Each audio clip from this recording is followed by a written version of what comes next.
గారికి, సభ్యులకి, గౌరవ సభ్యులకి, గౌరవ సభాపతి గారికి, గౌరవ ముఖ్యమంత్రి గారికి మీ అందరికీ చేతులెత్తి నమస్కారం.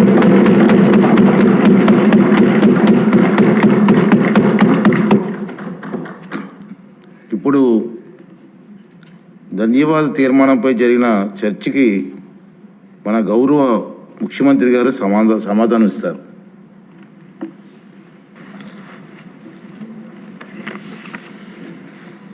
అధ్యక్ష,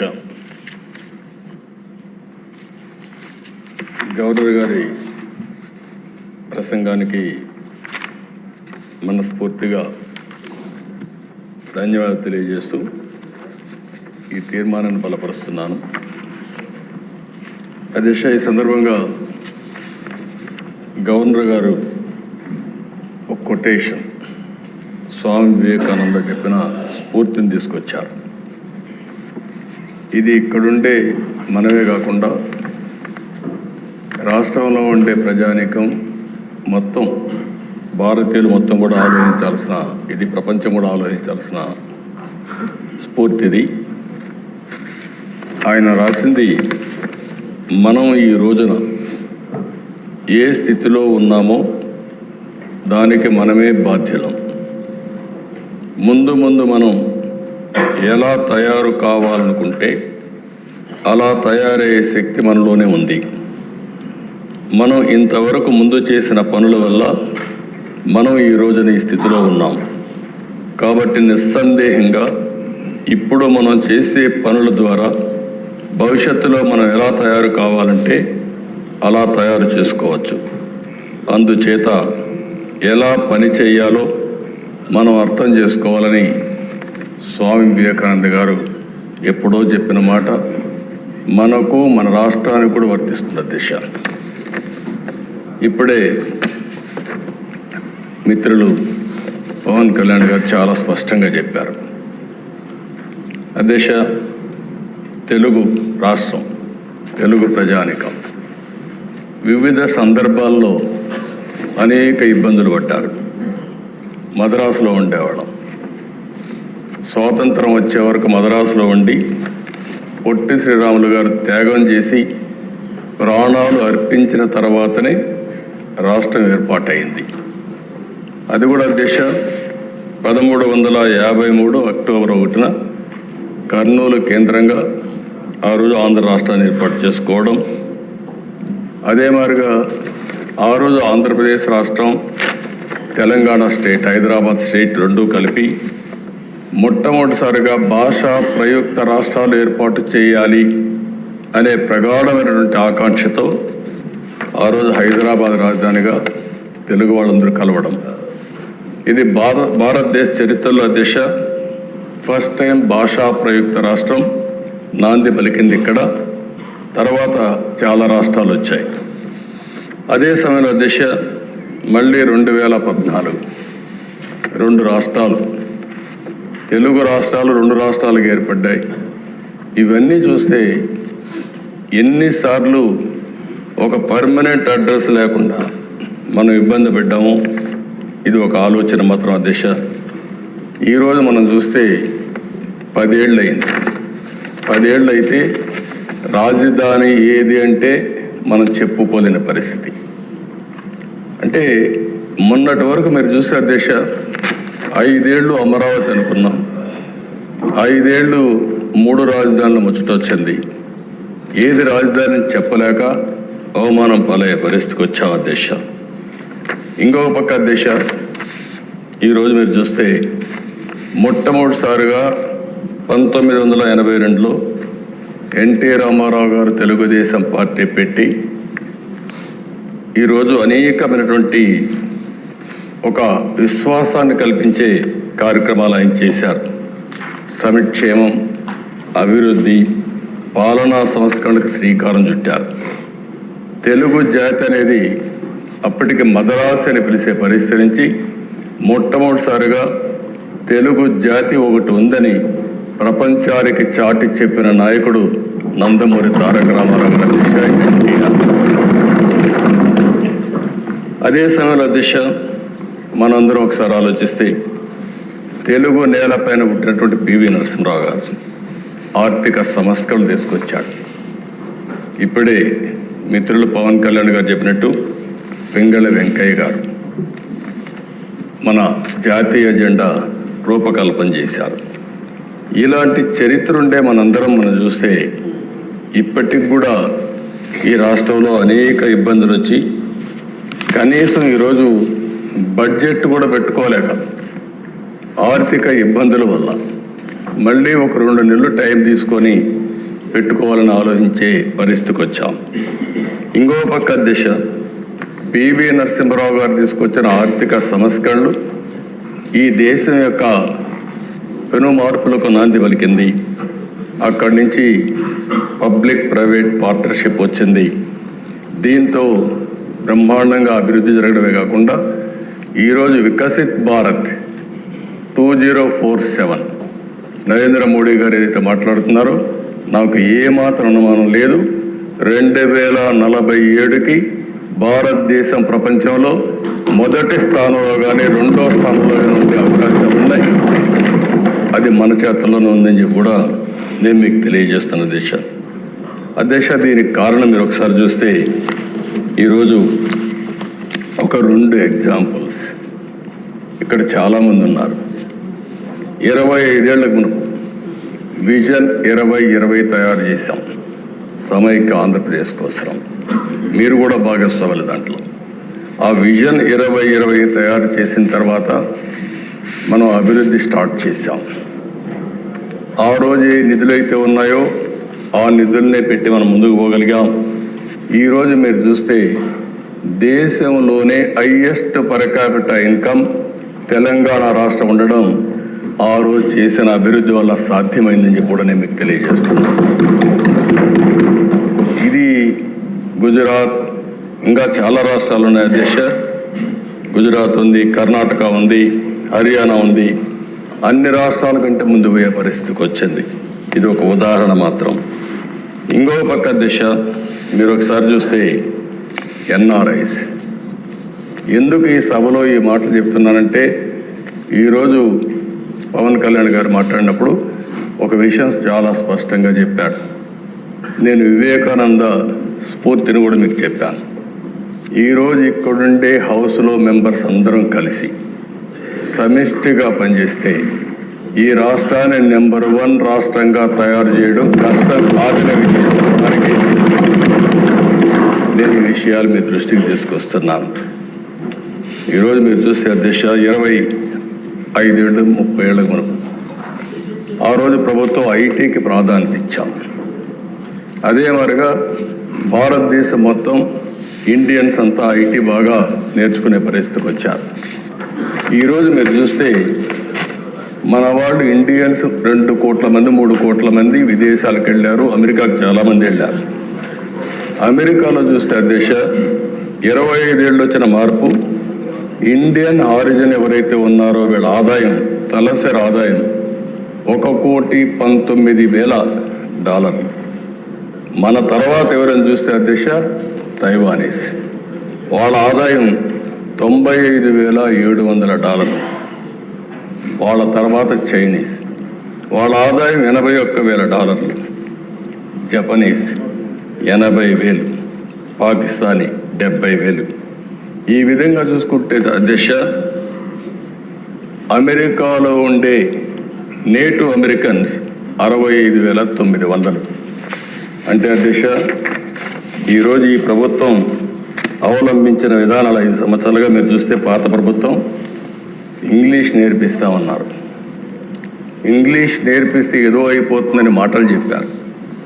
కానీ మారుమూల ప్రాంతాల్లో ఉండే మన సరైన టీచర్ లేకపోయినా చదువుకున్న వాళ్ళు ఈరోజు ప్రపంచంలో హైయెస్ట్ ఇన్కమ్ సంపాదించే పరిస్థితికి వచ్చారంటే అది భారతీయుల యొక్క శక్తి సామర్థ్యం. అందులో ఇంకా ఒక అడుగు ముందున్నారు తెలుగువారు. దానికి గర్వపడుతున్నానని చెప్పి కూడా నేను మీకు తెలియజేస్తున్నాను.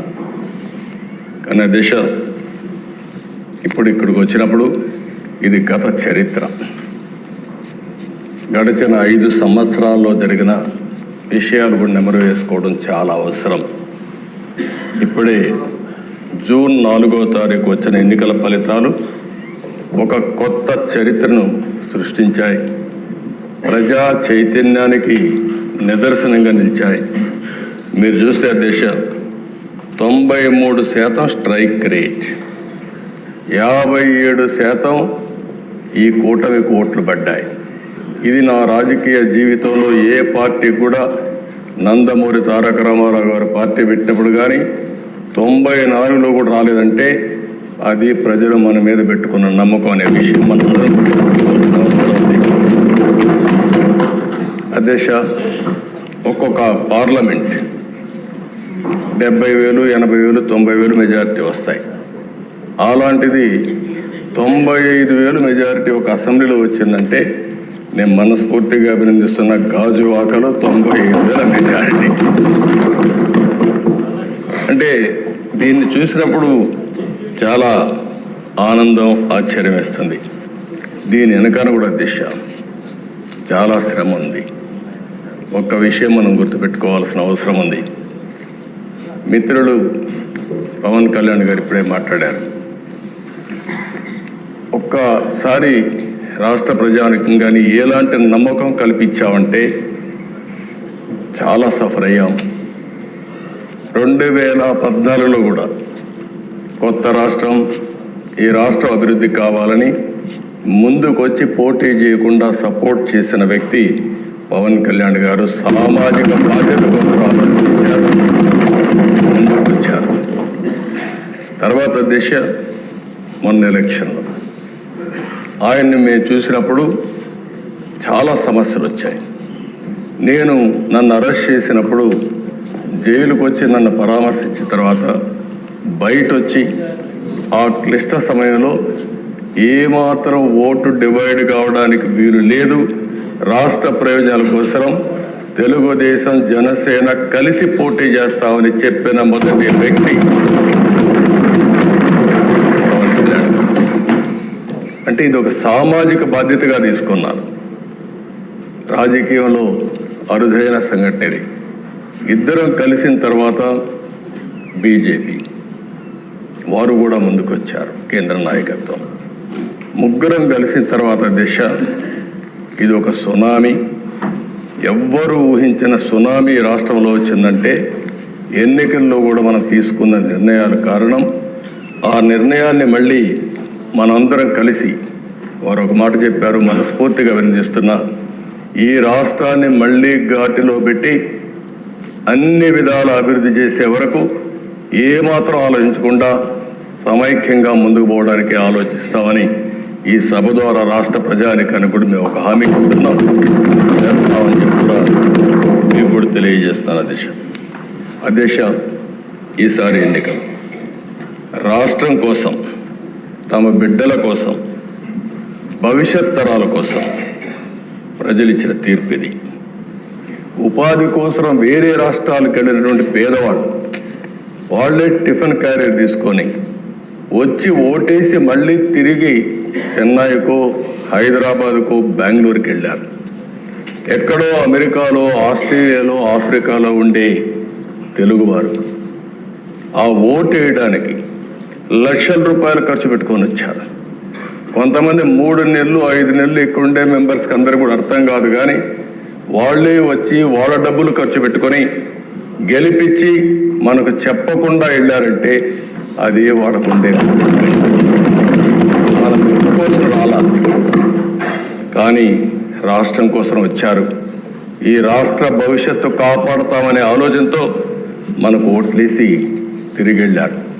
ఇంకొక పక్కన దిశ తెల్లవారితో నిద్రలేస్తే ఎప్పుడూ రానివాళ్ళు నిద్ర లేస్తానే నేరుగా పోలింగ్ స్టేషన్కి వచ్చి, అంటే పీక్ పీరియడ్లో ఎంతమంది వస్తారో అంతమంది నిలబడుకొని 5-6 గంటలు వెయిట్ చేసి రాత్రి 12-1 గంటల వరకు ఓట్లు వేశారంటే దిశ అది వాళ్ళు చూపించిన చొరవ. వాళ్ళందరికీ నేను ఈ సభ ద్వారా, మీ ద్వారా శిరస్సు వంచి పాదాభివందనం చేస్తున్నాను. దిశ ఇలాంటి అనుభవంతో ఇక్కడికి వచ్చాం. దీనికి కారణం ఏంటి? ఒకసారి అధ్యయనం చేసుకోవాల్సిన అవసరం ఉంది. 5 సంవత్సరాలు ప్రజలు నరకాన్ని చూశారు. నరకం అంటే చాలామందికి తెలియదు, కానీ కథల్లో చూశాం. అలాంటి నరకాన్ని ఏ రాష్ట్రంలో చూసే పరిస్థితి వచ్చింది. రాష్ట్ర చరిత్రలో అవి ఒక చీకటి రోజులు. ఆస్తులు సెటిల్మెంట్ చేశారు, మామూలు కాదు. భూములు దొరికితే భూముల్ని 30-40 సంవత్సరాలుగా సంపాదించిన ఆస్తుల్ని ఎక్కడికక్కడ ఇమ్మంటే మెడ మీద కత్తిపెట్టి రాయించుకున్న సందర్భాలు. ఏ ఆడబిడ్డ మానానికి రక్షణ లేదు. ఇష్టానుసారంగా బిహేవ్ చేశారు. ప్రాణానికి విలువ లేకుండా చేశారు. ఎంత దారుణంగా ప్రవర్తించారంటే అంత దారుణంగా ప్రవర్తించే పరిస్థితి వచ్చారు. కడకు బ్రతుకు కూడా గ్యారంటీ లేదు. మనం క్షేమంగా ఇంటికి తిరిగి వస్తామని ఆశ ఎవరికి లేని పరిస్థితి వచ్చింది. దౌర్జన్యాలు, విధ్వంసాలు, కబ్జాలు, దాడులు, కేసులు, ఒకటి కాదు దిశ, ఎన్ని విధాల ఇబ్బంది పెట్టాలనో ఇక్కడ ఉండే వాళ్ళల్లో సగం మంది ఎక్కువగా బాధితులు, కొంతమంది తక్కువగా బాధితులు అంతే. మానసికంగా కొంతమందిని దెబ్బతీశారు, ఆర్థికంగా కొంతమంది దెబ్బతీశారు, కొంతమందిని శారీరకంగా. కడాన దిశ మీలాంటి వ్యక్తి పైన అటెంప్ట్ రేప్ కేసు పెట్టించే పరిస్థితికి వచ్చారంటే అది తలుచుకుంటే ఇప్పటికి కూడా జీర్ణించుకోలేకపోతున్నాం. కానీ బాధ ఉంది, ఆవేశం ఉంది. ఇంకొకసారి చూస్తే మా మెంబర్స్ కూడా చాలా హిస్టరిక్గా కూడా ఉన్నారు. నాకు అర్థమైంది. ఇప్పుడు మా తాడిపత్రి ఉన్నాడు, అశ్విన్ ఉన్నాడు. అశ్విన్ జైలుకు పోయి వచ్చాడు. ఇక్కడే అచ్చెన్నాయుడు ఉన్నాడు, జైలుకు పోయి వచ్చాడు. నారాయణ ఉన్నాడు, తిప్పి తిప్పి తిప్పి ఎక్కడికెక్కడికో తీసుకుపోయి అదృష్టం బాగుండా అరెస్ట్ కాకుండా జైలుకు పోకుండా బయట వచ్చాడు. ఇవన్నీ సరే. రఘురామకృష్ణరాజు ఇంకేమవుతాడో తెలియదు. ఆ రోజు రాత్రి అంతా నిద్ర లేదు. ఆయన కాపాడుకోవడానికి ఎన్ని విధాల ప్రయత్నం చేశామంటే అధ్యక్ష, ఆ రాత్రి అంతా నెక్స్ట్ డే భగవంతుడు మంచి చూపు చూశాడు కాబట్టి బయట వచ్చాడు. కానీ ఈ దుర్మార్గులు ఇష్టానుసారంగా ప్రవర్తించే పరిస్థితికి వచ్చారు. మనం ఇబ్బందులు పడ్డాం. అర్థం లేనటువంటి పన్నులు వేయడం, ఇష్టానుసారంగా బిహేవ్ చేయడం, ఉపాధి లేదు, ఉద్యోగం లేదు, బాధపడని వర్గం లేదు, జీవన ప్రమాణాలు దారుణంగా పడిపోయినాయి. అంతటా అభద్రత, అశాంతి, ఆందోళన, అసంతృప్తి ఇవన్నీ కలిపే మనకు వచ్చిన మెజారిటీస్. ఈ విషయం మనందరం గుర్తుపెట్టుకోవాలి. అదే ఇది ఒక కేస్ స్టడీ కూడా. వ్యవస్థల్ని ఏ విధంగా విధ్వంసం చేశారు, ఒక పాలకుడు ఏ విధంగా అహంకారంతో విర్రవీగిపోయాడు, అసమర్థత, అవినీతి, విధ్వంసంతో వ్యవస్థల్ని ఏ విధంగా నాశనం చేశారు, రాష్ట్రం యొక్క బ్రాండ్ ఇమేజ్ ఏ విధంగా దెబ్బతీశారు, మంచి రాష్ట్రాన్ని ఏ విధంగా సర్వనాశనం చేశారు, రాజధాని కళ చంపేశారు. అమరావతి దేవతల రాజధాని. అలాంటి అమరావతి నిన్నటి వరకు ఏమైందో మనం చూసాం. ఈరోజు మళ్ళీ కేంద్రం 15,000 కోట్ల రూపాయలు ఆర్థిక సహాయం చేయడానికి వచ్చారు, బడ్జెట్లో పెట్టారు. అందరి ముఖాల్లో చూస్తే ఆనందం కనపడుస్తూ ఉంది. అంటే మళ్ళా మంచి రోజులు ప్రారంభమయ్యాయనే ఆశ ఈరోజు వచ్చిందంటే ఏ విధంగా జరిగిందని మనం చూసాం. ఈరోజు అమరావతి పూర్తయింటే దిశ 2-3 లక్షల కోట్ల రూపాయలు ప్రజా సంపద మనకు వచ్చుండేది. అప్పులు చేసే అవస్థ తీరేది. అలాంటి రాజధాని పోయింది. జీవనాడి పోలవరం 72% పూర్తయింది. 2020 నాటికి 21 నాటికి పూర్తి అయిపోయిండేది. దశ కావాలని కాంట్రాక్ట్ను మార్చడం, అదే మరి ఆఫీసర్లు మార్చడం, రివర్స్ టెండరింగ్ పెట్టడం, కడాన అతి ముఖ్యమైన జీవనాడైనటువంటి ఈ పోలవరాన్ని గోదావరిలో కలిపేయడం.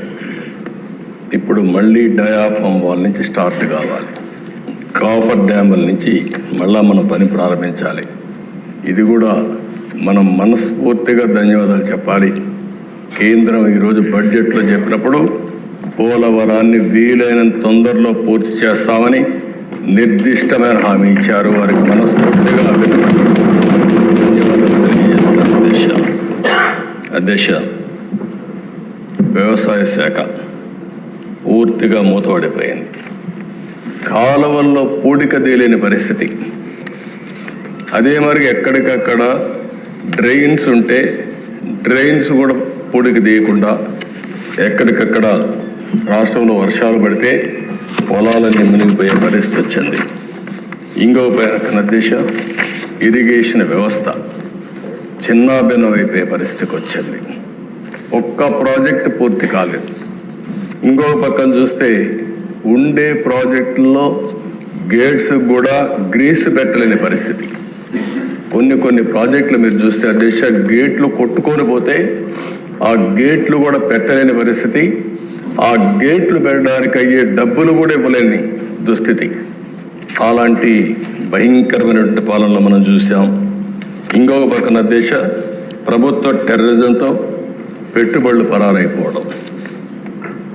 నాకు అమర్ రాజా ఇండస్ట్రీస్ ఒకప్పుడు దేశ ఏదైతే అమర్ రాజా పెట్టారో వాళ్ళంతా ఒకటి ఆలోచించారు. చిత్తూరు జిల్లా, మేము మా జిల్లాలో ఇండస్ట్రీ పెట్టాలని ఇండస్ట్రీ అతను పెడితే అతన్ని ఎన్ని విధాల ఇబ్బందులు పెట్టాలని ఇబ్బందులు పెట్టి ఇప్పుడు పెట్టుబడులు వేరే రాష్ట్రానికి పోయే పరిస్థితి వచ్చింది. అంటే సొంత రాష్ట్రంలో పుట్టిన పారిశ్రామికవేత్త కూడా పెట్టుబడి పెట్టలేని పరిస్థితి, పెట్టినా కాపాడుకోలేని పరిస్థితి వచ్చిందంటే అది ఆనాటి దుస్థితి. 24% నిరుద్యోగం. దేశంలోనే అతిపెద్ద నిరుద్యోగం ఉన్న రాష్ట్రం మన రాష్ట్రం అయ్యే పరిస్థితికి వచ్చింది. 5 ఏళ్లలో దేశ విపరీతంగా క్రైమ్ రేటు పెరిగింది. దళితుల హత్యలు పెరిగిపోయినాయి. Door delivery. నిన్నే నాకు ఆశ్చర్యం వేసింది. ప్రజాస్వామ్యాన్ని కాపాడాలని చెప్పి ప్లేకార్డు పట్టుకొచ్చారు. ఏం చెప్పాలో అర్థం కాలేదు. ఆ డోర్ డెలివరీ చేసిన వ్యక్తి కూడా ప్లేకార్డు. ఇంకొక పక్క దేశ ఎమ్మెల్యే దాడులు. అబ్దుల్ సలాం ఆ కుటుంబాన్ని నేను ఇప్పుడు కూడా మర్చిపోలేకపోతున్నా. ఎంత దేశ మనిషి చనిపోవాలనుకున్నాడు, బాధలు భరించలేక. చనిపోవాలనుకుంటే వీళ్ళు మాట్లాడే మాటలిన తర్వాత నువ్వు చనిపోవాలనుకున్నా నిన్ను ప్రశాంతంగా చనిపోనీయం, నీ భార్య ఉంటుంది, గుర్తుపెట్టుకో, ఏం చేస్తాం చేసి చూపించమంటే నేను చనిపోయిన తర్వాత నా భార్యని ఏం చేస్తారో అని ఆలోచించి భార్య భర్త ఇద్దరు చనిపోవాలని ఆలోచించుకుని ఇద్దరం చనిపోవాలని మాట్లాడుకుని అప్పుడు మళ్ళీ ఆలోచించి మనం ఇద్దరం చనిపోతే ఈ ఇద్దరు పిల్లలు అనాథలైపోతారు, ఏం చేయాలని ఆలోచించినప్పుడు కాదు నలుగురం కూడా చనిపోవాలని నిర్ణయించుకుని నలుగురు వెళ్ళి రైల్వే ట్రాక్ మీద వాళ్ళిద్దరి పిల్లల్ని కట్టేసి ఆ ట్రాక్ కింద పడి బలవంతం మరణం చేసుకున్నారంటే అది సాధ్యమే. ఎంత నిస్సహాయ స్థితి.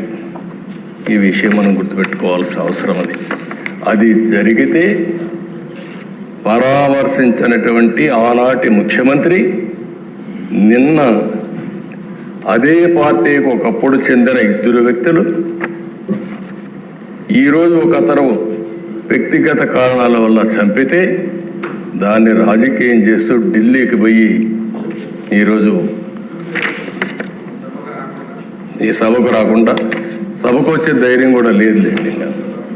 అంటే చేసిన పనులు ఏమైనా ఉంటే చెప్పడానికి వస్తారు కానీ అది చేసే పరిస్థితి వచ్చారు.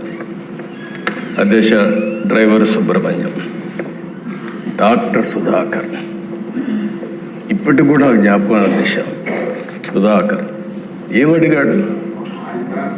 ఒక మాస్క్ మీ హాస్పిటల్ అధ్యక్ష నర్సీపట్నంలో పనిచేశాడు. One of the best doctor.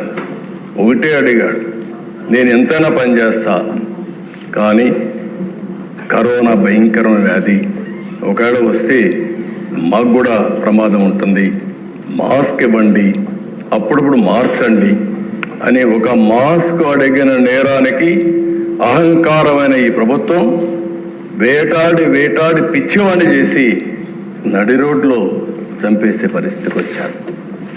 అది చూస్తే చాలా బాధేస్తున్న దిశ.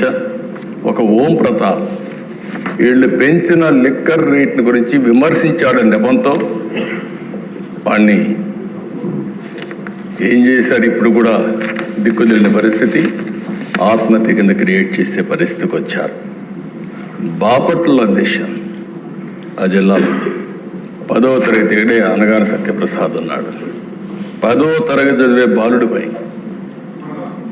అమర్నాథ్ ఆయన చేసిన పని ఏంటి అధ్యక్ష? అక్కని అవమానిస్తున్నారు, ఎకిల్ చేస్తున్నారు. ఆ అమ్మాయి మానసికంగా చాలా బాధపడతా ఉంది అని ఇంటికి వచ్చి చెప్పిన నేరానికి దారిలో పోతా ఉంటే పెట్రోల్ పోసి తగలబెడితే, పెట్రోల్ వేసి తగలబెట్టిన వాళ్ళకి రక్షణ ఇచ్చే పరిస్థితి వచ్చారు తప్ప ఆ కుటుంబాన్ని కాపాడే పరిస్థితి లేకుండా పోయింది. అధ్యక్ష ఇక్కడుండే మహిళలు చూశారు, ఇప్పుడు కూడా అదే సమస్య నాకు కనపడుస్తూ ఉంది. నేను ఆ రోజు ఇదే కుర్చీలో చెప్పాను అధ్యక్ష, జ్ఞాపకం ఉంటుంది. నాకు జరిగిన అవమానం నా లైఫ్లో ఎప్పుడూ బాధపడ్డా, ఒకే రోజు బాధపడ్డా, అదే చివరి రోజు అనుకుంటున్నా. ఆ రోజు వీళ్ళు చేసిన అవమానానికి ఇది గౌరవ సభ, ఈ సభలో నేను ఉండను. గౌరవ సభ చేసిన తర్వాత మళ్ళీ క్షేత్రస్థాయిలో గెలిచి ఈ సభలో అడుగు పెడతానని ఆ రోజు. ఇప్పుడు కూడా దేశ నాకు జ్ఞాపకం, ఆ రోజు మైకు కూడా ఇవ్వడం, ఇట్ ఇస్ ఓన్లీ రికార్డ్. అక్కడి నుంచి ప్రజల్లోకి వెళ్ళాం, మళ్ళా తిరిగి ఇక్కడికి వచ్చాం.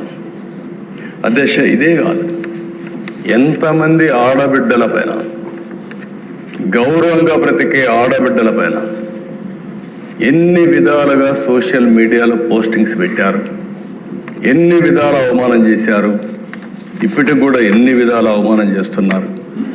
కడాన అధ్యక్ష ఒక రాజకీయ నాయకులపైన కానీ ఎమ్మెల్యేలుగా ఉండే వ్యక్తులపైన కడాన అధ్యక్ష ఎన్నిసార్లు పవన్ కళ్యాణ్ గారిని వ్యక్తిగతంగా విమర్శించారంటే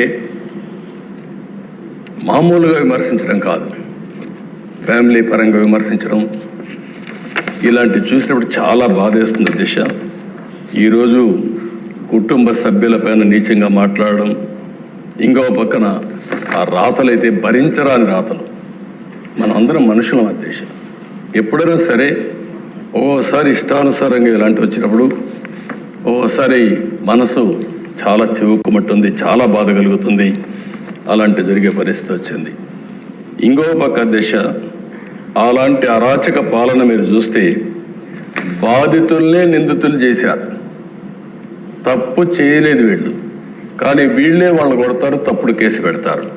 అలాంటివి కూడా చేసే పరిస్థితి వచ్చారు. ఇంకొక పక్కన సిబిఐ కూడా పనిచేయలేని పరిస్థితి రాష్ట్రంలో. నేను అడుగుతున్నాను అధ్యక్ష, ఇప్పుడైనా సరే ఢిల్లీకి పోయారు, ఓ కిల్డ్ బాబాయ్, ఇది నా క్వశ్చన్ ఫస్ట్ నుంచి ఇప్పుడు అడుగుతున్నా మళ్ళీ, ఓ కిల్డ్ బాబాయ్ ఎవరు సమాధానం చెప్పారు? విజయ్ కుమార్ రావు గారు, విష్ణుకుమార్ రావు గారు, నేను చెప్పాలి ఇప్పుడు.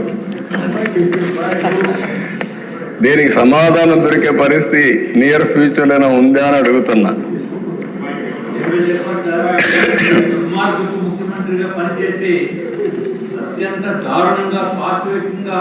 చేసిన పనికి ప్రపంచ దేశాల్లో నియంతృత్వ పరిపాలన చేసే వాళ్ళు కూడా సిగ్గుపడే పరిస్థితి వచ్చింది. అటువంటిది ప్రజలందరినీ కూడా మెచ్చుకోవాల్సిన అవసరం ఉంది. అధ్యక్ష, గౌరవ ముఖ్యమంత్రి గారిని, పవన్ కళ్యాణ్ గారిని, కూటమిని ఎన్నుకుని అత్యంత గొప్ప అవకాశం మళ్ళీ ఆంధ్ర రాష్ట్రాన్ని తిరిగి పురోగభివృద్ధిపై తీసుకుని వెళ్ళటానికి చేసిన నిర్ణయం ఆంధ్ర రాష్ట్ర ప్రజలందరికీ కూడా మరి ఒక్కసారి మీ ద్వారా కూడా నేను తెలియజేసుకుంటున్నాను అధ్యక్ష. అట్లాగే ఎంతో అద్భుతమైన పరిపాలన దక్షణ కలిగిన మీరు, అట్లాగే పవన్ కళ్యాణ్ గారు నిస్వార్థంతో రాజకీయాల్లోకి వచ్చి ఆంధ్ర రాష్ట్రాన్ని కాపాడాలనే ఉద్దేశంతో ముందుకు వచ్చినప్పుడు కేంద్రంలో ఉన్న భారతీయ జనతా పార్టీ పెద్దలు కూడా సానుకూలంగా స్పందించి మళ్ళీ మన ఆంధ్ర రాష్ట్రాన్ని పురోగభివృద్ధిపై తీసుకుని వెళ్ళి మంచి రోజులు తెలుగు జాతికి తీసుకుని వస్తాయని ఏమాత్రం సందేహం లేదు. గౌరవనీయులైన చంద్రబాబు నాయుడు గారు నాయకత్వంలో రాష్ట్ర ప్రజలకి, ప్రపంచంలో ఉన్న ప్రతి తెలుగు వారికి పూర్తి విశ్వాసం ఉంది అధ్యక్ష. అట్లాగే ఇంకొక విషయం కూడా గౌరవ ముఖ్యమంత్రి గారి ద్వారా ప్రజలకి కూడా చెప్పవలసిన అవసరం ఉంది. దుర్మార్గపు ప్రభుత్వం వైఎస్ఆర్సీపీ ప్రభుత్వానికి కూడా 40% మంది ఓట్లు వేశారంటే వాళ్ళు అన్నం తినిపోసారా, లేకపోతే మనసుతోటి ఆలోచించి ఓటు వేశారా, ఏ విధంగా ఓటు వేశారా అనేది మాకైతే అర్థం కావటం లేదు అధ్యక్ష. ఇది కూడా ఓటు హక్కు వినియోగించుకోవటం ప్రతి ఒక్కరి హక్కు. కానీ ఓటు ఒక మంచికి ఓటు వేయాలి, ఒక చెడుని దూరంగా పెట్టాలని చెప్పి 5 సంవత్సరాల పరిపాలన చూసిన తర్వాత కూడా వాళ్ళు ఈ విధంగా చేయటం అనేది ఒక్కసారి ఆలోచించవలసిన అవసరం ఉంది అధ్యక్ష. అది కూడా మీ ద్వారా గౌరవ ముఖ్యమంత్రి గారి ద్వారా రాష్ట్ర ప్రజలకి తెలియచేయవలసిన అవసరం ఉంది అధ్యక్ష. ముఖ్యమంత్రి గారు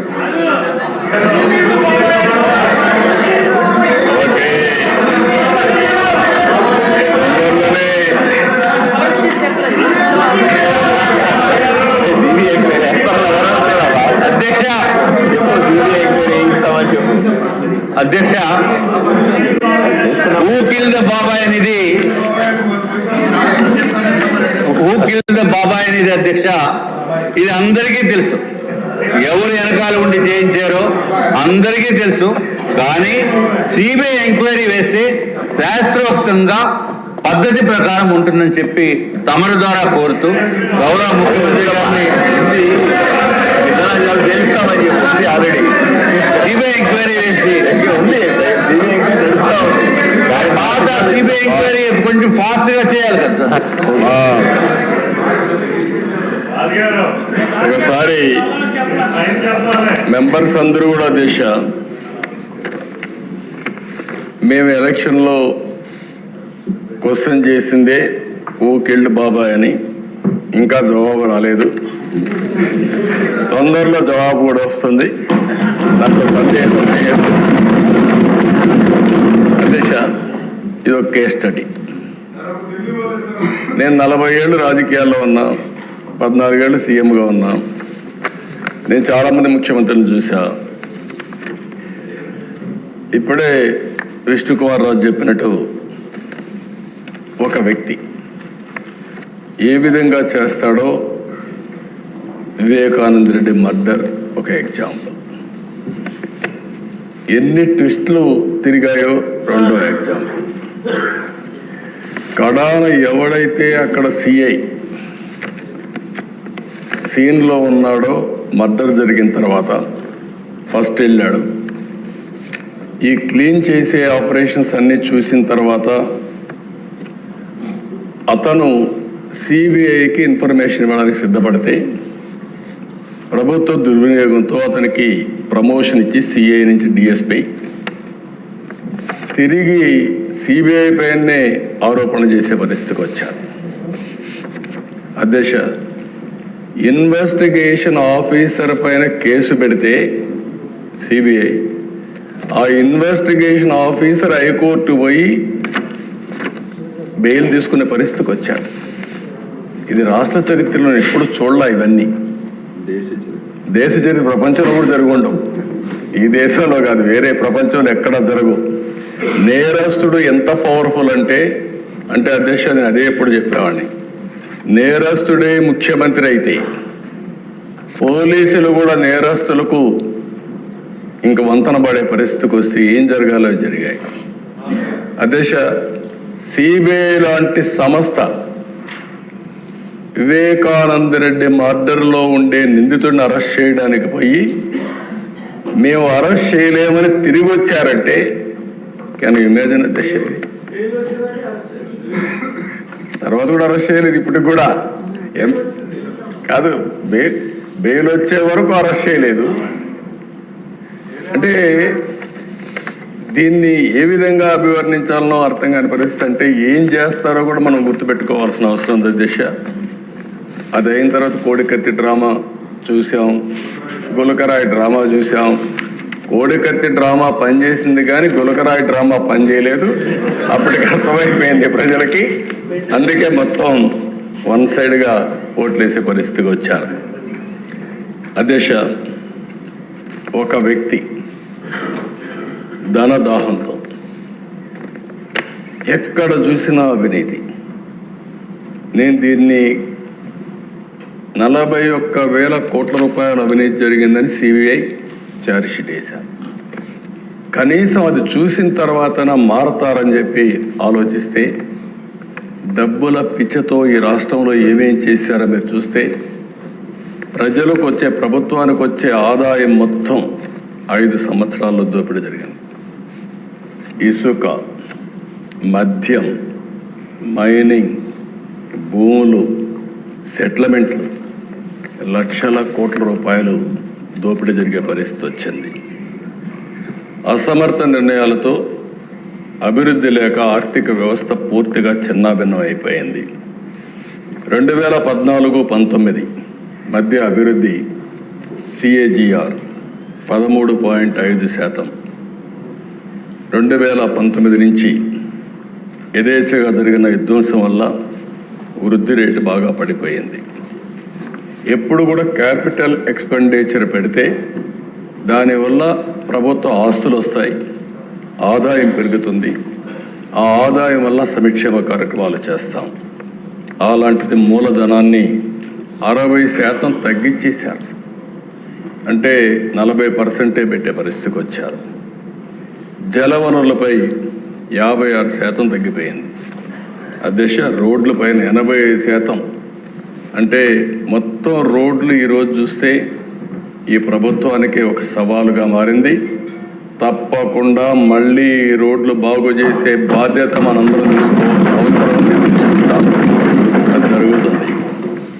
అదే మరిగా అధ్యక్ష, రెవెన్యూ సమ్మిళిత వార్షిక వృద్ధి రేటు 12.8% నుంచి 8.1%కు తగ్గిపోయింది.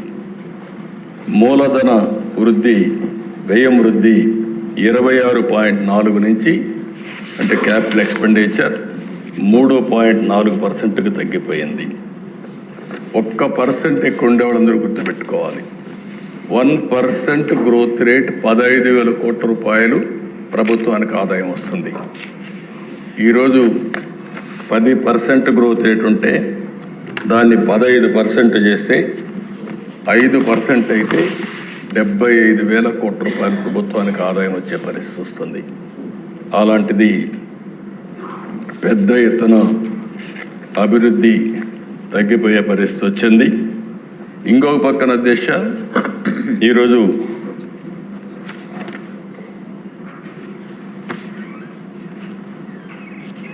ఇంకొక పక్క చూసినప్పుడు మొత్తం ఈ విషయాలన్నీ చెప్పడం కోసమే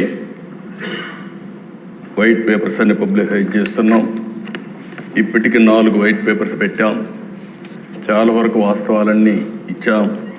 ఇంకొక 3 వైట్ పేపర్స్ రేపటి నుంచి కూడా హౌస్లో పెట్టేదానికి మీ పర్మిషన్ అడిగాం.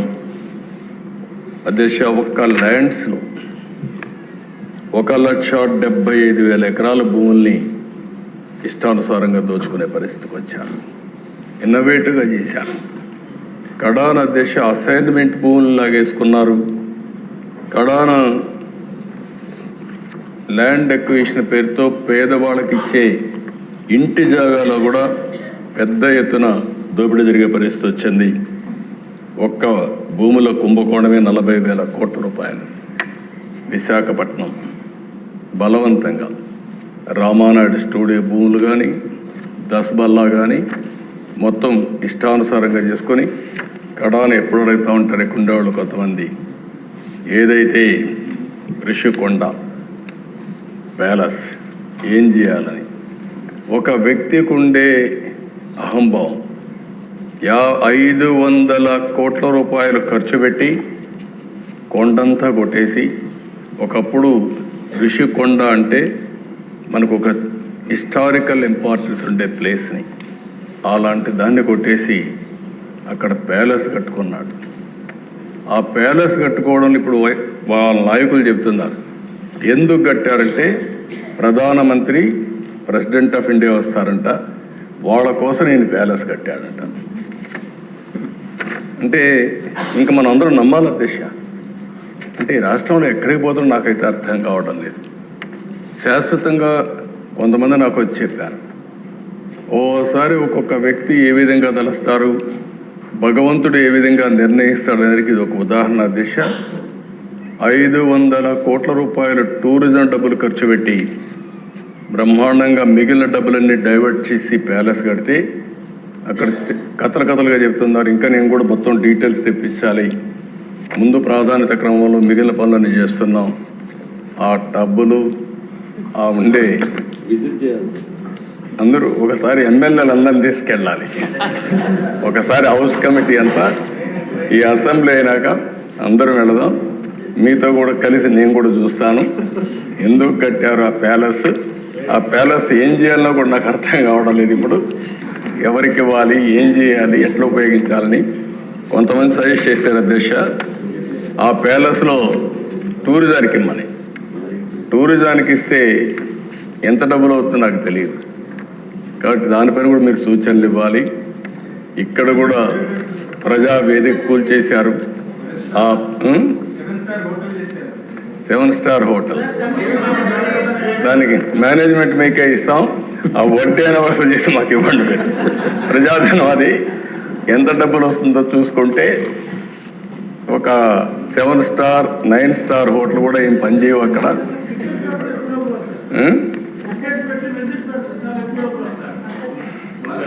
ఆ ఓనర్షిప్ మీకే ఇస్తాం, చేసి మాకు వసూలు చేసి ఇవ్వండి, కనీసం దాని మీద పెట్టుబడి అంటే పలక్నమా ప్యాలెస్ కరెక్ట్. పలక్నమా ప్యాలెస్ కూడా కొన్ని రోజులు పెట్టారు, తర్వాత టాటా తీసుకున్నారు, ఎందుకంటే ఓల్డ్ ప్యాలెస్ కాబట్టి. ఏదేమైనా అది కూడా నేనే అప్పట్లో దోహదం చేశాం, ప్రజలకు ఉపయోగపడుతుందని. మీరు కూడా ఆలోచించండి. 2 విషయాలు నాకు సజెషన్స్ ఇచ్చారు. ప్రజావేదిక కూల్చారు, అక్కడుండే డెబ్రిస్ కూడా తీయలేదు. అందరూ చెప్పింది నేను తీయద్దండి, ఇక్కడి నుంచే అమరావతి కక్షగా అభివృద్ధి చేయడానికి ముందుకు పోదాం, ఇది ఇట్లే ఉంటారని చెప్పారు. తప్పకుండా అట్లే పెట్టడానికి ప్రయత్నం చేస్తాం. ఇది కూడా రిషికొండ మీద ఉండే ప్యాలెస్ని ఏం చేయాలో మీరు కూడా ఆలోచించండి. దాన్ని కూడా శాశ్వతంగా మనం ఏం చేయాలో ప్రజలకు కూడా పెట్టే పరిస్థితిని చేద్దాం. అంటే దిశ ఇది చూసిన తర్వాత ఒక విద్యుత్ రంగంలో 1,29,000 కోట్ల రూపాయల అప్పులున్నాయి. ఒక్క మైనింగ్ డిపార్ట్మెంట్ 20,000 కోట్ల రూపాయలు దోచుకున్నారు. ఇసుకే కదా దిశ. కడాన ఇక్కడ ఉండే వాళ్ళందరికీ అనుభవం ఉంటుంది. మెటల్ క్వారీ ఎవడైనా చేసుకుంటే అది కూడా లాగేసుకున్నారు. అంటే దాన్ని కూడా భరించలేకపోయారు. ఎవరైనా సరే ఇసుక దోపిడీ జరుగుతూ ఉంది అని రోడ్డు మీదకి వస్తే ఇంటి వద్దనే వాళ్ళందరినీ నిర్బంధించి పోలీస్ కాపలాలు పెట్టే పరిస్థితి వచ్చారు అధ్యక్ష. ఇంకో పక్కన అధ్యక్ష ఒక ఎక్సైజ్, ఇది ఒక కేస్ స్టడీ. మళ్ళీ ఇంత ధైర్యం ఎక్కడి నుంచి వచ్చిందో తెలియదు. ఢిల్లీలో జరిగినటువంటి స్కామ్, లిక్కర్ స్కామ్ నథింగ్ అధ్యక్ష. దీని ముందర మొత్తం IMFL మ్యానుఫ్యాక్చర్ అంత రేపు నుండి నేను మాట్లాడతాను, ఆ డీటెయిల్స్ నేను అక్కడ చెప్తాను. పెద్ద ఎత్తున అవినీతే కాకుండా ప్రజల ఆరోగ్యం పైన ఆడుకునే పరిస్థితి వచ్చారంటే చాలా భయంకరమైన విషయం. ఇది ఒక విధంగా చెప్పాలని క్షమించరాని నేరం. దాన్ని ఆ విషయాన్ని మళ్ళీ మాట్లాడతాను అధ్యక్ష. ఇప్పుడే విష్ణుకుమార్ రాజు గారు అందరూ మాట్లాడుతున్నారు. ఒక వ్యక్తి చెడు వ్యక్తి అయితే ఒక కుటుంబం నష్టపోతుంది. అదే వ్యక్తి చెడు వ్యక్తి కానీ పాలకుడు నేరస్తుడైతే, దోపిడీదారుడైతే ఆ రాష్ట్రం మొత్తం నష్టపోతుంది. అదే రాష్ట్రం మనలాగానే మన ఆంధ్రప్రదేశ్ మాదిరిగా ఉంటుంది. అదే చెప్పాను నేను ముందుగా. ఆ రోజు వివేకానంద గారు ఏదైతే కొటేషన్ చెప్పారో, స్ఫూర్తి చెప్పారో అది మనకు వర్తిస్తుంది. నేను దండం పెట్టి అడిగాను 2019లో, ఈసారి కానీ మనం తప్పు చేస్తే చాలా ఇబ్బందులు వస్తాయని. కానీ ప్రజలు కూడా ఆ రోజు ఆశపడ్డారు, ఏదో చేస్తాడని నమ్మారు. అందుకే తిరిగి 2024లో 11 సీట్లు గెలిపించారని ఇప్పుడే మాట్లాడుతూ బాధపడ్డారు. కానీ భవిష్యత్తులో ఇదే మాదిరిగా ఉంటే నా లెక్క ప్రకారం శాశ్వతంగా రాజకీయాలకు అర్హత లేని వ్యక్తి ఇలాంటి వ్యక్తి అని రాజకీయాలు ఎవరైనా ఉండొచ్చు, కానీ ఇలాంటి వ్యక్తులు మాత్రం ఉండడానికి అర్హత లేదు. అందుకే మీరు చూస్తే ప్రశ్నిస్తే కేసులు, హౌస్ అరెస్టులు, పార్టీ కార్యాలయాలపైన దాడి నేను చాలాసార్లు చూశాను. చిన్న పార్టీ పైన కూడా దాడి చేయాలన్నా, చిన్న రాజకీయ పార్టీ ఉంటే ఆ నాయకుడిని అటాక్ చేయాలన్నా, విమర్శించాలన్నా భయపడే రోజులు అవన్నీ పోయి ఇష్టానుసారంగా వచ్చే పరిస్థితికి వచ్చారు. 5 ఏళ్లలో ఏం జరిగిందో మనం అందరం ఆలోచించాం. తీరని నష్టం జరిగింది. ఇదే మనందరి బాధ. అయితే ఇక్కడ ఒక ఎక్స్పెరిమెంట్ చేయాలనుకున్నారు దేశం. ఆ ఎక్స్పెరిమెంట్ ఇక్కడ ఉండేవాళ్ళు చాలామంది ఆలోచించాల్సింది. పులివెందుల్లో ఇప్పుడు కూడా వీళ్ళు ప్రజలు ఓటేసి గెలవలేదు. ఆ విషయం మనం గుర్తుపెట్టుకోవాలి. Over a period of time పులివెందుల్లో ఎవరైనా కానీ వేరే పార్టీలకు ఓటేస్తే వాళ్ళు అక్కడ బతకరు. ఎన్నికలైన తర్వాత కూడా కక్ష తెచ్చుకునే పరిస్థితి వస్తారు. దానివల్ల అక్కడ రాజకీయ నాయకులు కానీ రాజకీయ పార్టీలు కానీ మనుగడ సాధించలేకపోయినాయి. మొన్న కూడా మనం చూసాం, ఇక్కడ కడప ఎమ్మెల్యేలు ఉన్నారు. పాత కడప జిల్లాలో అధ్యక్ష 9 అసెంబ్లీ సీట్లకు 7 అసెంబ్లీ సీట్లు గెలిపించారంటే అది ప్రజల్లో ఉండే మార్పు, అదే వాళ్ళు ఇచ్చినటువంటి తీర్పు కూడా. అలాంటిది అధ్యక్ష నాకు ఒకసారి అనుమానం ఇచ్చేది, పులివెందుల మరిగా రాష్ట్రాన్ని మొత్తం తయారు చేస్తామని. కడాన ఎన్నికల్లో కుప్పం, పిఠాపురం, మంగళగిరి ఇలాంటి కొన్ని కాన్స్టిట్యూన్సీలో వీళ్ళు ఆడిన ఆటలు చూస్తే అది భయంకరంగా ఆటలాడే పరిస్థితికి వచ్చారు. రాష్ట్రంలో సంపాదించిన అవినీతి డబ్బులు మొత్తం ఆడ పంచారు. కానీ ప్రజల్ని మెచ్చుకోవాల దిశ 90,000, 70,000, 40,000, 50,000తో గెలిపించారంటే అది ప్రజలు చూపించిన స్ఫూర్తి, చైతన్యం తప్ప ఇంకోటి కాదు. దానికి మనస్ఫూర్తిగా అభినందిస్తున్నాను. పులివెందుల ఎక్స్పెరిమెంట్ ఫెయిల్ అయింది. అది రిప్లికేషన్ మోడల్ కూడా ఫెయిల్ అయింది. అయితే దిశ నాకు ఒక అనుభవం కూడా ఉంది. ఇక్కడ ఒక 20-25 కాన్స్టిట్యున్సీల్లో ఇనానమస్గా చేసుకోవాలని ప్రయత్నం చేశారు, ఎవరిని పోటీ చేయనీయకుండా. కానీ ఈరోజు మాచర్ల మీరు చూశారు. మాచర్లలో బ్రహ్మారెడ్డి బ్రహ్మాండంగా పనిచేసుకొని నిలబడుకున్నాడు, అతిపెద్ద మెజారిటీతో గెలిచాడు. అలాంటి దేశ చాలా నియోజకవర్గాల్లో క్యాండిడేట్లు ఎక్కడైతే గట్టిగా నిలబడుకున్నారో అక్కడ గెలవగలిగారు. దానికి కారణం ఈ దుర్మార్గమైన పాలన పోవాలని చెప్పి ఆలోచించి తీర్పిచ్చే పరిస్థితికి వచ్చారు. అందుకే దేశ రాష్ట్రంలో చర్చ కూడా జరగాల్సిన అవసరం ఉంది. ఈరోజు నేను ఒకటే మీ అందరికీ విజ్ఞప్తి చేస్తున్నా. నిన్న మొన్న మనందరం కూడా మాట్లాడుకున్నప్పుడు కొన్ని డిస్కస్ చేశారు. నేను నా రాజకీయ జీవితాల దిశ ఇంతవరకు ఎప్పుడు కూడా హత్యకు మళ్ళీ సమాధానం హత్య అనేది నా ఉద్దేశం కాదు. ఎప్పుడైతే కక్షకు మనం పోతామో అక్కడి నుంచి ఇది రావణాసుడి కష్టమారిగా తయారవుతుంది. నేను ఇక్కడ తప్పు చేసిన వ్యక్తుల్ని ఎట్టి పరిస్థితుల్లో వదిలిపెట్టం.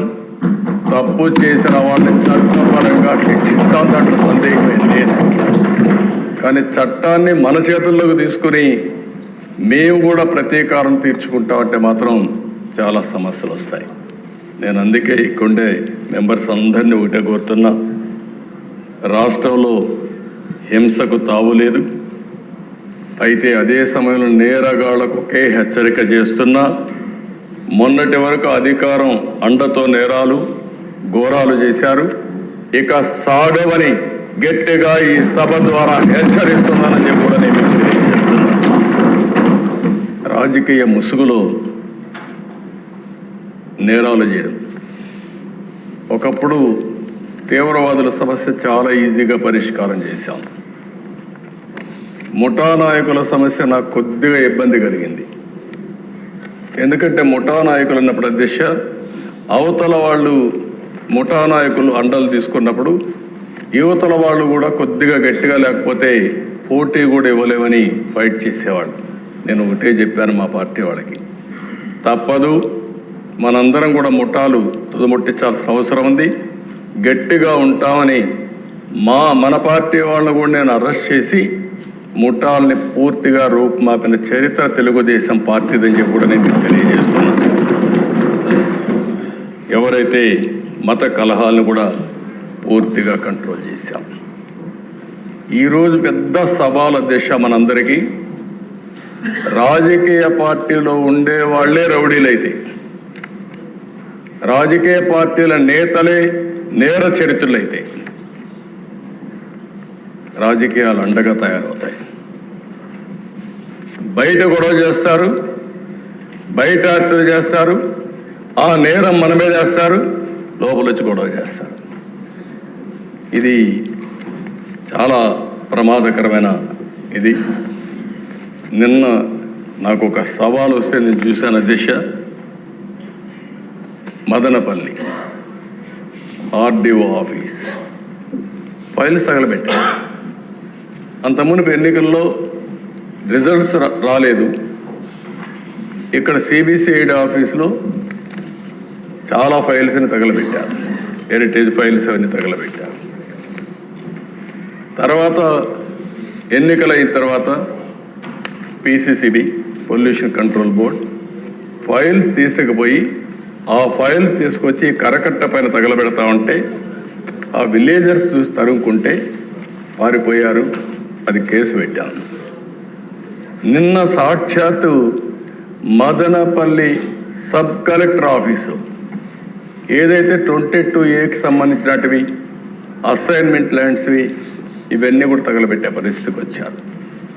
నేను నిన్న ఒకటే చెప్పాను, ఇప్పటి వరకు లీనియంట్గా ఉన్నాం, చట్ట ప్రకారం యాక్ట్ చేస్తున్నాం, కానీ వీళ్లకు కరెక్ట్గా అర్థం కావడం లేదని చెప్పి డీజీపీని సిబిసిఐడిని ఉన్న పళంగా నా హెలికాప్టర్ ఇచ్చి ఇమ్మీడియట్గా వెళ్ళండి, ఎట్టి పరిస్థితుల్లో ఏం జరిగిందో వాస్తవాలు కనుక్కొని సాయంత్రం లోపల నాకు చెప్పమని ఆదేశాలు ఇచ్చా. వెళ్ళారు అధ్యక్ష. వాళ్ళు చెప్పింది అయితే ప్రైమా ఫేసి ఇది షార్ట్ సర్క్యూట్ కాదు, ఫైల్స్ డెలిబరేట్గా కాల్చారని చెప్పి చెప్తున్నారు. ఎంక్వైరీ చేస్తాం, యాక్షన్ తీసుకుంటామని చెప్పి కూడా నేను మీకు తెలియజేస్తున్నా. నేను ఒకటే ఈరోజు ఈ సభ ద్వారా హామీ ఇస్తున్నాను అధ్యక్ష, రాష్ట్రంలో ఉండే ప్రజలకు కూడా విజ్ఞప్తి చేస్తున్నాం. డ్రగ్స్ కానీ, గంజాయి కానీ, మద్యం కానీ విచ్చలవిడిగా పెరిగిపోయినాయి. దీన్ని పూర్తిగా ఎక్కడికక్కడ అరికట్టవలసిన బాధ్యత మన పైన ఉంది. దీనివల్ల నేరాలు ఘోరాలు విపరీతంగా పెరిగిపోయే పరిస్థితి వచ్చింది. అందుకే నేను చాలా స్పష్టంగా ఈరోజు చెప్తున్నా, ఏ చిన్న తప్పు చేసినా ఎక్కడ జరిగినా దాన్ని ఉక్కు పాదంతో అణిచివేయడం ఈ ప్రభుత్వం యొక్క సంకల్పం. అది చేస్తామని మరొకసారి ఈ సభ ద్వారా హామీ ఇస్తున్నాను. అధ్యక్ష, నేను చూశాను, మీరు వచ్చారు, గౌరవంగా గవర్నర్ని రిసీవ్ చేసుకుంటున్నాం. ప్రజాస్వామ్యంలో ప్రొటెస్ట్ చేయడం తప్పులేదు. నేను 5 ఏళ్ళు మాచర్లకు పోలేకపోయాను. ఆత్మకూరులో ఉన్న పళంగా కొన్ని కుటుంబాలను బయట పంపిస్తే వాళ్ళ ఊరికి పోయి పరామర్శించడానికి నాకు 5 సంవత్సరాలు సాధ్యం కాలేదు. వినుకొండలో హత్య జరిగిందంటే ఆనాటి ముఖ్యమంత్రి పోతే ఇక్కడ ఎవరు అబ్జెక్షన్ చెప్పాల. అది వాళ్ళకు మనకు ఉండే వ్యత్యాసం. ప్రజాస్వామ్య పద్ధతిలో వాళ్ళు ఏం చేసినా నేను ఎక్కడ అబ్జెక్షన్ చేయను అధ్యక్ష. నిన్న అక్కడికి వస్తే గవర్నర్ వస్తూ ఉంటే అప్పుడే వచ్చి గవర్నర్ వచ్చే సమయంలో ఆయనకు అడ్డం పడాలని ప్రయత్నం చేస్తున్నారంటే అది ఏ విధంగా సంస్కారం అయితే నాకు అర్థం కాలేదు అధ్యక్ష. అదే మరి నేను ఒకటి హామీ ఇస్తున్నా, ఫేక్ రాజకీయాలను సహించాం, అబద్ధాలు చెప్పి రాజకీయం చేయాలంటే ఉపేక్షించాం. 31 మందిని చంపారన్నారు. 31 మంది పేర్లు ఇమ్మంటే పేర్లు ఇవ్వకుండా 31 మందిని చంపేశారు. ఎవరు వాడు? 36 మంది పేర్లు లేకుండా 36. ఏమంటారు? ఆ పరిస్థితి రానిలే, అదే లాస్ట్. మీరు గుర్తుపెట్టుకోవాలి, అదే కడపటిది కావాలి. ఆ రోజు కూడా నేను చూశాను, నిద్రలేశాను సీఎంగా. సాక్షి స్క్రోలింగ్ వచ్చింది. ఆ స్క్రోలింగ్లో వివేకానంద రెడ్డి హార్ట్ అటాక్ గుండెపోటుతో చనిపోయాడు, అయ్యో పాపం అని నేను కూడా బాధపడ్డా. అంటే ఒక ముఖ్యమంత్రిని కూడా మభ్య పెట్టగలిగారు. ఈరోజు రాష్ట్ర ప్రజానీకం గుర్తుపెట్టుకోవాల్సిన అవసరం ఉంది. అక్కడి నుంచి మార్నింగ్ రాలేదు, ఫ్లైట్స్ ఉన్న ఎలక్షన్ల ముందు హెలికాప్టర్ రాకుండా ఫ్లైట్లో రాకుండా బై రోడ్డు వచ్చారు. ఆ డ్రామాలన్నీ నేను చెప్పదలుచుకోలేదు. అంటే సాయంత్రం వచ్చారు, మాట మార్చేశారు. నెక్స్ట్ డే నారాసుర రక్త చరిత్ర, నా చేతిలో కత్తి. అంటే అధ్యక్ష, అలాంటివన్నీ చేసి నాటకాలు ఆడే పరిస్థితికి వచ్చారు. ఏదేమైనా ఇలాంటి సమస్యలన్నిటికీ ఒకటే మార్గం, ప్రజా చైతన్యం, ప్రజల్ని అప్రమత్తం చేయడం తప్ప వేరే మార్గం లేదు. తప్పకుండా నేను ఒకటే చెప్తున్నా, ఫేక్ రాజకీయాలు సహించాం. ఎవరి బెదిరింపులకు భయపడే పరిస్థితిలో ఈ ప్రభుత్వం లేదని మరొకసారి హెచ్చరిస్తున్నా, గట్టిగా చెప్తున్నా. లా అండ్ ఆర్డర్ పరిరక్షిస్తాం. లా అండ్ ఆర్డర్ని ఎవరు వైలేట్ చేసినా, ఎవరు వాళ్ళ చేతుల్లో తీసుకోవాలన్నా వాళ్ళందరినీ నిర్మోహమాటంగా హ్యాండిల్ చేస్తాం. మత ఘర్షణల్ని, ఫ్యాక్షన్ రాజకీయాల్ని, రౌడీల్ని, తీవ్రవాద సమస్యని పరిష్కారం చేసే చరిత్ర ఇక్కడుండే మాది. నేరాలు చేయాలనుకుంటే రాష్ట్రం నుంచి బయట పారిపోయే పరిస్థితి వస్తుంది తప్ప ఇక్కడుండి నేరాలు చేసి రాజకీయ ముసుగులో మీ ఇష్ట ప్రకారం ఆడాలంటే మాత్రం జరగనీయకుండా చేస్తామని చెప్పి నేను హెచ్చరిస్తున్నా. మేము నేరాలు చేయం, ఘోరాలు చేయం, కానీ మీరు చేస్తే మాత్రం సహించేది లేదని మరొకసారి హెచ్చరిస్తున్నాను అధ్యక్ష. ఒక పక్కన లా అండ్ ఆర్డర్ కాపాడాలి, అది మన బాధ్యత. ఇంకొక పక్కన మళ్ళీ రాష్ట్రంలో ఆంధ్రప్రదేశ్ బ్రాండ్ని ప్రమోట్ చేసుకోవాలి. 2014 తర్వాత అనేక సమస్యలు ఈరోజు మనకు వచ్చాయి. పెట్టుబడులు పెట్టే పరిస్థితులు లేరు, చాలామంది పారిపోయారు. ఇప్పుడిప్పుడు వాళ్ళందరిని అడుగుతున్నాం, రమ్మంటున్నాం. కొంతమంది రావడానికి కూడా ముందుకు వచ్చినా ఇంకా సమస్యలు ఉన్నాయి. ఈ సమస్యల్లో మీరు చూస్తే 10 లక్షల కోట్ల రూపాయలు పైన అప్పులున్నాయి అధ్యక్ష. 10 లక్షల కోట్ల రూపాయలు అప్పులకు సర్వీసింగ్ చేయాలి, అప్పు కట్టాలి, వడ్డీ కట్టాలి. మళ్ళీ మనం అభివృద్ధి కార్యక్రమాలు చేయాల్సిన అవసరం ఉంది. రాష్ట్ర విభజన జరిగిన రోజు కంటే అధ్వాన్నమైన పరిస్థితుల్లో ఈరోజు మనం ఉన్నాం. ఇంకొక పక్కన 20 సంవత్సరాలు ఎన్నికపోయే పరిస్థితి వచ్చింది. అట్లని చెప్పి భయపడి పారిపోవడానికి ఈ కూటమి సిద్ధంగా లేదు. నేను కానీ, పవన్ కళ్యాణ్ గారు కానీ, బీజేపీ కానీ మళ్ళీ రాష్ట్రాన్ని రీకన్స్ట్రక్ట్ చేసే బాధ్యత, రీబిల్డ్ చేసే బాధ్యత తీసుకుంటాం, చేస్తామని చెప్పి కూడా నేను మీకు తెలియజేస్తున్నా. పరిపాలన గాడిన పెడతాం, రాష్ట్రాన్ని నిలబెడతాం, పునర్నిర్మాణం చేస్తాం. ఈరోజు ఒక్కొక్క ఇటుగా పేర్చుకుంటూ వస్తాం. ఏదైతే ప్రజలు మన మీద యాస్పిరేషన్స్ పెట్టుకున్నారో, భారీ ఆశలు పెట్టుకున్నారో, ఆశల్ని ఆకాంక్షల్ని నెరవేర్చే బాధ్యత తీసుకుంటాం. అదే మాదిరిగా అధ్యక్ష, ఈరోజు మేము చూస్తే నేను ఇంత మునిపే పవన్ కళ్యాణ్ గారు కూడా ఒక మాట చెప్పారు, చాలా మంచి మాట కూడా. మనం ఎవ్వరం కూడా ఇక్కడుండే ఎమ్మెల్యేలు అందరం కూడా గుర్తుపెట్టుకోవాల్సింది, ప్రజలు మనం ఇంత మునుమారిగా ఏదో పెత్తందారి వ్యవస్థ కాదు, మన ఇష్ట ప్రకారం మనం చేయడానికి. నేను అందుకనే మా వాళ్ళని చాలా స్పష్టంగా అడుగుతున్నా, ఇప్పుడు కూడా మళ్ళీ అపీల్ చేస్తున్నా పోలీసులు కూడా, నేను ఎక్కడైనా పోతే సెక్యూరిటీ కోసం ఒక్క నిమిషం మీరు ట్రాఫిక్ ఆపి పంపించండి. ఒకవేళ కాదు అంటే నేను కూడా ఒక 5 నిమిషాలు లేట్ అయినా పర్వాలేదు, నేను ఉంటాను తప్ప ముఖ్యమంత్రి వచ్చాడని హంగామా చేసి మళ్ళా పరదాలు కట్టడం, చెట్లు నరికేయడం, ఎక్కడికక్కడ రెడ్ కార్పెట్లు వేయడం, ఇవి ఎక్కడా చేయొద్దని విజ్ఞప్తి చేస్తున్నా. చెట్లు నరికేయడం, ఇంకో పక్కన షాపులు మూసేయడం, స్కూల్స్ మూసేయడం, ఆ స్కూల్ బస్సులన్నీ పంపించడం, హౌస్ అరెస్టులు చేయడం, అక్కడ పోతే అన్ని పార్టీ వాళ్ళని హౌస్ అరెస్టులు చేసి ఎవరిని రోడ్డు మీదకి రాకుండా చేయడం. ఏం పర్వాలేదు, నా మీద ఒక రాయి వేసినా భరించడానికి సిద్ధంగా ఉన్నా. ఆ భరింపు ప్రజా తీర్పుకు, ప్రజా ఒక రివోల్ట్కి దోహదం చేసే విధంగా చేస్తాను తప్ప భయపడే పరిస్థితి ఉండదు. కాబట్టి ఎవ్వరు కూడా అలాంటి చేయొద్దని చెప్పి కోరుతున్నా. మా ఎమ్మెల్యే చెప్పిన దిశ అది ఏంటో ఆశ్చర్యం నాకు అర్థం కాదు, ఎందుకు ఆ పైశాచిక ఆనందం కూడా నాకు అర్థం కాదు. హెలికాప్టర్ పైన పోతుంది, రోడ్డు అంతా బంద్, అంటే చెట్లు నరికేయడం, అంటే పైన పోయే హెలికాప్టర్ కూడా చెట్లు అడ్డం వచ్చాయి. దిశ చాలా జరిగాయి. ఏదేమైనా ఈ రాష్ట్రంలో మళ్ళీ మనం గుర్తుపెట్టుకోవాల్సింది, సహజ వనరులు ఎక్కువ ఉండే రాష్ట్రం ఆంధ్రప్రదేశ్ రాష్ట్రం, సమర్థులైన ప్రజానీకం ఉండే రాష్ట్రమే రాష్ట్రం. అదృష్టమో దురదృష్టమో తెలియదు కానీ ఈ రాష్ట్రంలో మాత్రం మనం ఏమీ చేయలేకపోతున్నాం. రాష్ట్రం బయట పోతే మాత్రం మనకు తిరుగులేదు. ఏ జిల్లాకు, ఏ రాష్ట్రానికి పోయినా మన వాళ్ళే ఉంటారు, ఏ దేశానికి పోయినా మన వాళ్ళే ఉంటారు.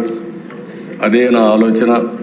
మళ్ళీ తిరిగి అలాంటి పరిస్థితి ఈ రాష్ట్రం రావాలి. ఈ రాష్ట్రంలో ఉండే ప్రజానీకం ఒక సమర్థవంతమైన ప్రజానీకంగా మనం చేసుకోవాల్సిన అవసరం ఉంది. 974 కిలోమీటర్ల తీర ప్రాంతం ఉంది. ఎవ్వరికీ లేని అదృష్టం ఇది. పోర్ట్లు, ఎయిర్పోర్ట్లు నిర్మాణం చేసుకోవాలి, పోర్ట్ లెడ్ ఎకానమీకి ముందుకు పోవాలి, లాజిస్టిక్స్ హబ్గా చేసుకోవాల్సిన అవసరం ఉంది. అయితే ఆ దిశ రాత్రికి రాత్రే ఇవన్నీ అయిపోతాయని నేను చెప్పలేను, కానీ కష్టపడితే అసాధ్యం ఏం కాదు. ఈరోజు దిశ మొట్టమొదటిసారిగా మా కూటమి, నేను కానీ పవన్ కళ్యాణ్ గారు కానీ బీజేపీ లీడర్స్ కానీ ఢిల్లీకి పోయినప్పుడు చాలా స్పష్టంగా రిక్వెస్ట్ చేశాం. అందుకే మొట్టమొదటిసారిగా 5 సంవత్సరాల తర్వాత మీరు చూస్తే కేంద్ర బడ్జెట్లో ఆంధ్రప్రదేశ్ రాష్ట్రానికి తగిన గుర్తింపు వచ్చింది. దీంతో ఒక నమ్మకం పెరిగే పరిస్థితికి వచ్చింది.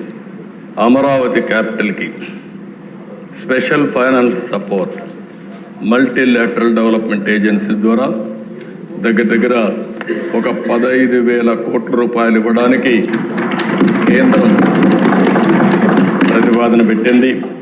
ఈరోజే బడ్జెట్లో కూడా ఫైనాన్స్ మినిస్టర్ గారు చాలా స్పష్టంగా చెప్పారు. రెండవ దిశ పోలవరం. ఏదైతే ఈ దుస్థితికి కారణం ఇప్పుడిప్పుడే రిపోర్ట్ కూడా ఇచ్చారు. ఆ రిపోర్ట్ ప్రకారం ప్యారలల్ డయాఫామ్ వాల్ కట్టాలని, దాన్ని రిపేర్లు చేస్తే కుదరదని చెప్పి ఇచ్చారు. అది కూడా పూర్తి చేస్తే వీలైనంత తొందరలో మేము పూర్తి చేస్తాం పోలవరం అని కేంద్రం ముందుకు వచ్చింది. దీనికి మనస్ఫూర్తిగా ధన్యవాదాలు తెలియజేసుకుంటున్నా. ఇంకొక పక్కన దిశ ఏదైతే ఈరోజు additional funds for industrial development, essential infrastructure will be provide for water, power, railways, roads, ఇవన్నీ ఇవ్వడానికి ఒకటి కొప్పర్తి కడప జిల్లా, రెండోది ఓర్వకల్, కర్నూలు, ఈ రెంటికి కూడా కేంద్రం ముందుకు వచ్చారు. ఇది శుభ పరిణామం. దీనికి మనస్ఫూర్తిగా అభినందిస్తున్నాను.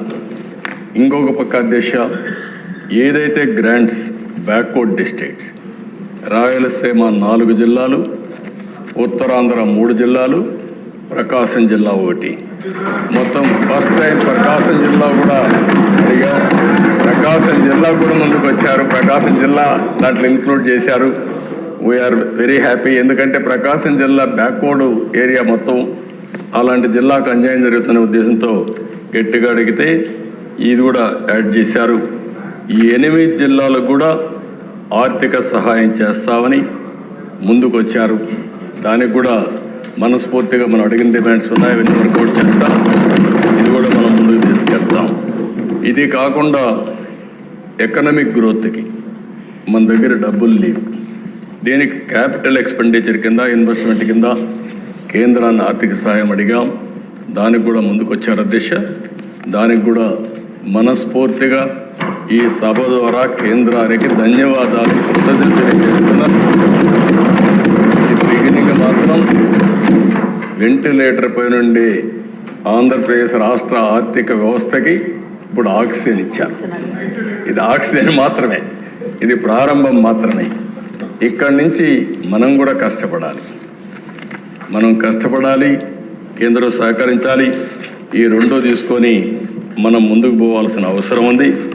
అదే మరిగా దేశ ఈరోజు మీరు చూస్తే కేంద్రం కూడా ఒక బడ్జెట్ పెట్టారు. చాలా పాజిటివ్గా ఒక ప్రోగ్రెస్ పాలసీ తీసుకొచ్చారు. వికసిత్ భారత్ 2047 ఒక నిర్దిష్టమైన లక్ష్యాలతో ముందుకు పోతున్నారు. తప్పకుండా నరేంద్ర మోడీ గారి నాయకత్వంలో ఈ దేశం ప్రపంచంలోనే ఒక అగ్రదేశంగా తయారవుతున్న దాంట్లో అనుమానం లేదు. అదే సమయంలో మనకు కూడా ఒక నిర్దిష్టమైన ఆలోచన, పేదరికం లేని సమాజం, అదే మరి ఆర్థిక అసమానతలు తగ్గించే వ్యవస్థ రావాలని మనస్ఫూర్తి కోరుకుంటున్నాం. జీరో పావర్టీ ఈజ్ అవర్ స్లోగన్గా ఉండాలి. మీరు కూడా మీ నియోజకవర్గాలన్నీ పోటీ పడాలి. ఏ నియోజకవర్గం ఎప్పుడైతే జీరో పావర్టీ నియోజకవర్గంగా, జీరో పావర్టీ జిల్లాగా, జీరో పావర్టీ రాష్ట్రంగా తయారు చేయడం మనందరి ధ్యేయం కావాల్సిన అవసరం ఉంది. నా ఆలోచన ఒకటి పేదరికం లేని సమాజం, 2 తెలుగు జాతి ప్రపంచంలోనే నెంబర్ 1 జాతిగా ఉండాలనేది నా ఆకాంక్ష. దీనికోసం 4 గంటలు పనిచేస్తాం. ఈరోజు గవర్నర్స్ అడ్రస్ మళ్ళీ ఒకసారి మనస్ఫూర్తిగా ధన్యవాదాలు తెలియజేసుకుంటూ, అయితే తొందరలోనే ఒక బడ్జెట్ ప్రవేశపెడతాం. దాంట్లో మీ అందరికీ క్లారిటీ ఇస్తాం, రాష్ట్ర ప్రజలందరికీ క్లారిటీ ఇస్తాం. ఏ విధంగా అభివృద్ధి చేస్తామో, మనకుండే వనరులు ఏమున్నాయి, ఇబ్బందులు ఏమున్నాయి, అన్ని విషయాలు చెప్తాం. అంతేకాకుండా సూపర్ 6 కూడా చెప్పాం. ఆ సూపర్ 6 ఏదైతే మేము చెప్పామో తప్పకుండా అమలు చేయడానికి ముందుకు పోతామని మరొకసారి హామీ ఇస్తున్నాం. ఇప్పటికే 40 రోజులైంది. 40 రోజుల్లో మీరు చూస్తే అధ్యక్ష, మొదటి సంతకం 5 సంతకాల పైన పెట్టాను. ఒకటి మెగా డిఎస్సి, ఏదైతే 16,350 ఉద్యోగాలకు సంతకం పెట్టాం. ప్రాసెస్ స్టార్ట్ అయింది. వీలైన తొందరలో ఒక పద్ధతి ప్రకారం అది పూర్తి చేసే బాధ్యత ఈ ప్రభుత్వాన్ని. అదే మరి పెన్షన్స్, ఏమాత్రం ఒక్క నిమిషం ఆలోచించకుండా 4,000 రూపాయలు, 3,000 రూపాయలు ఉండే పింఛన్ 4,000 రూపాయలు. ఎవరైతే ఫిజికల్లీ ఛాలెంజ్ ఉన్నారో వాళ్ళందరికీ 3,000 నుంచి 6,000 రూపాయలు. అదే మరి ఒకేసారి ప్రతి ఒక్క ఇంటికి అసాధ్యమన్నారు సచివాలయ సిబ్బంది, పని చేయలేరని చెప్పారు. కానీ ఇది సాధ్యమని నిరూపించి ఒకే రోజు పెన్షన్లు ఇచ్చిన ఘనత కూడా ఈ ఎన్డీఏ ప్రభుత్వాన్ని. అది కూడా పూర్తి చేశాం. ఇంకొక పక్కన దిశ అన్నా క్యాంటీన్, 5 రూపాయలకే అన్నం పెట్టే కార్యక్రమం ఆగస్టు 15 నుంచి కనీసం 100 క్యాంటీన్లో ప్రారంభమవుతుంది. మిగిలినటన్ని కూడా మళ్ళీ రోల్అవుట్ చేస్తాం. ఇదే కాకుండా దేశ స్కిల్ సెన్సస్ దేశంలో ఎక్కడా చేయని విధంగా, ఒకరోజు నేను పవన్ కళ్యాణ్ గారు ఒక మీటింగ్కి వెళ్తున్నాను. ఆ రోజు మాటల్లో వచ్చినప్పుడు వారు ఒక మాట అన్నారు, ఎందుకు మనం స్కిల్ సెన్సస్ చేయకూడదని అడిగారు. నేను ఇమ్మీడియట్గా ఆయన చెప్పంగానే ఇది వెరీ గుడ్ ఐడియా, ఇప్పుడే అనౌన్స్ చేస్తానని ఆ మీటింగ్లో అనౌన్స్ చేశాను. అక్కడి నుంచి స్కిల్ సెన్సస్ కూడా సంతకం పెట్టాం. ఇవేవైతే 5 సంతకాలు పెట్టామో ఆ 5 ల్యాండ్ టైటిలింగ్ యాక్ట్, ఇది భయంకరమైన యాక్ట్. ఈరోజు రేపు మీరు చర్చిస్తారు, ఈరోజు ఇంట్రడ్యూస్ చేశారు, రేపు చర్చ చేస్తారు. ఒక దుర్మార్గుడు అధికారంలోకి వస్తే ప్రజల ఆస్తులకు కూడా ఏ విధంగా రక్షణ ఉండదో ఈ ల్యాండ్ టైటిలింగ్ యాక్ట్ అనేది ఒక ఉదాహరణ. ప్రజల్లో ఆ అపోహలు వచ్చే పరిస్థితికి వచ్చింది.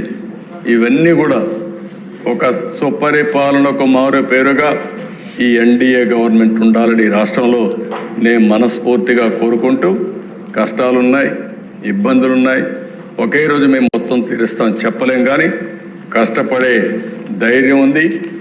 ఈ రాష్ట్రం కోసం పాటుపడే నాయకత్వం నేను కానీ, జనసేన నాయకుడు పవన్ కళ్యాణ్ గారు కానీ, బీజేపీ కానీ పనిచేసి మీరు చూపించిన అభిమానానికి తిరిగి మీ రుణం తెచ్చుకుంటామని మరొక్కసారి ప్రజలకు అందరికీ హామీ ఇస్తూ, మరొక్కసారి గవర్నర్కి పూర్తిగా మనస్ఫూర్తిగా ధన్యవాదాలు తెలియజేసుకుంటూ సెలవు తీసుకుంటున్నాను.